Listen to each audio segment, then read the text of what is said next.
হ্যাঁ, আপনি জানেন যে গত রোববার সকাল 10টায় প্রশাসনিক ভবন খোলার সাথে সাথে ঢাকা বিশ্ববিদ্যালয় তার কার্যক্রম শুরু করে, সেই সাথে ক্লাস পরীক্ষা শুরু হয়। তো গত আন্দোলনকে কেন্দ্র করে যে ছাত্র জনতার যে আন্দোলন হয়েছিল সেটাকে কেন্দ্র করে ঢাকা বিশ্ববিদ্যালয় তার সকল কার্যক্রম প্রায় 3 মাস বন্ধ ছিল। তো গত রোববার সেই ক্যাম্পাস তারা ওপেন করার পর থেকে ক্যাম্পাসে ছাত্রছাত্রীদের যে উপস্থিতি সেটা গতকাল যেমন ছিল আজ তার থেকে আরও বেশি চোখে দেখা যাচ্ছে।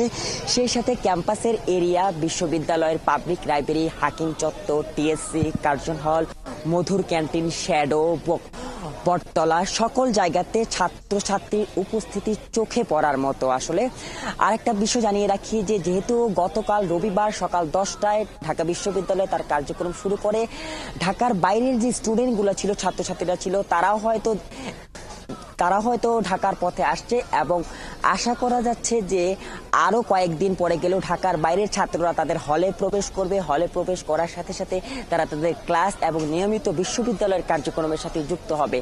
এছাড়াও এখন পর্যন্ত ঢাকা বিশ্ববিদ্যালয়ের কেন্দ্রীয় লাইব্রেরির সামনেও ছাত্রছাত্রীদের যে উচ্ছ্বাস এবং তাদের সহপাঠীদের সাথে বিভিন্ন কথাবার্তা, পড়াশোনা নিয়ে বিভিন্ন সাংস্কৃতিক সংগঠনের আড্ডা, কার্যকলাপ, তো সবকিছু নিয়ে আজ সকাল থেকেই ঢাকা বিশ্ববিদ্যালয় ক্যাম্পাস তার চিরচেনা রূপে ফিরেছে এবং আরও কয়েকটা দিন পার হলে হয়তো সেই ক্যাম্পাসের অবস্থা আরও মুখরিত হবে।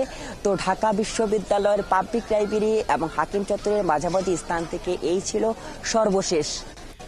বুঝতে পারছি নজরুল ইসলাম বাবু, এবং ক্যাম্পাসে দ্বিতীয় দিন অনেকটাই প্রাণ ফিরে পেয়েছে ঢাকা বিশ্ববিদ্যালয়, এবং দিনভর কী কী হলো সেগুলো নিশ্চয়ই আপনার কাছ থেকে প্রতিবেদনের পরবর্তীতে জেনে যেতে পারবো। ধন্যবাদ যুক্ত হওয়ার জন্য। সহকর্মী নজরুল ইসলাম বাবু ঢাকা বিশ্ববিদ্যালয় থেকে যুক্ত হয়েছিলেন আমাদের সঙ্গে।